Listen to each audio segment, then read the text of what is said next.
मदद करूं? क्लास हशतुम में सब बच्चे इम्तिहान की तैयारी में मसरूफ थे। अली एक समझदार बच्चा था, वो पढ़ाई में अच्छा था, लेकिन कभी उसकी पोजीशन नहीं आई थी।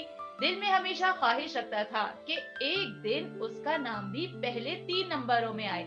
उसी क्लास में कामरान नाम का एक लड़का था जो पढ़ने में कमजोर था। वो कोशिश तो बहुत करता था, मगर अक्सर सवाल समझ नहीं पाता था।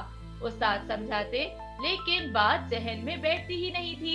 एक दिन उस्ताद ने कहा, जो तालिबे इल्म अपने किसी साथी की मदद करेगा और वो बच्चा बेहतर नंबर ले लेगा, दोनों को इनाम मिलेगा।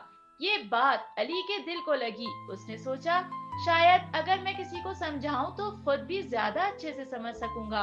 उस शाम अली ने कामरान से कहा, अगर तुम चाहो तो हम साथ तैयारी कर लेते हैं। कामरान के चेहरे पर खुशी आ गई। सच, मुझे तो अक्सर लगता है मैं कभी नहीं समझ पाऊंगा। अली मुस्कुराकर कहने लगा, बस हम कोशिश करते हैं, हो जाएगा इंशाल्लाह।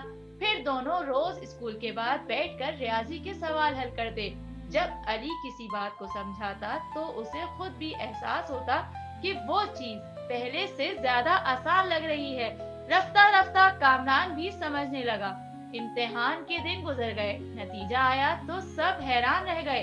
कामरान के नंबर पिछली बार से बहुत बेहतर थे और अली की पहली बार पोजीशन आ गई। उस्ताद ने दोनों को सबके सामने शाबाश दी और कहा, दूसरों की मदद करने से इंसान का अपना इल्म भी बढ़ता है। कामयाब वही होता है जो दूसरों को ऊपर उठाता है। क्लास में तालियां बजने लगी। अली ने मुस्कुराकर कहा, शायद यही असल कामयाबी है, जब किसी की मदद करते हुए इंसान खुद भी बेहतर बन जाए।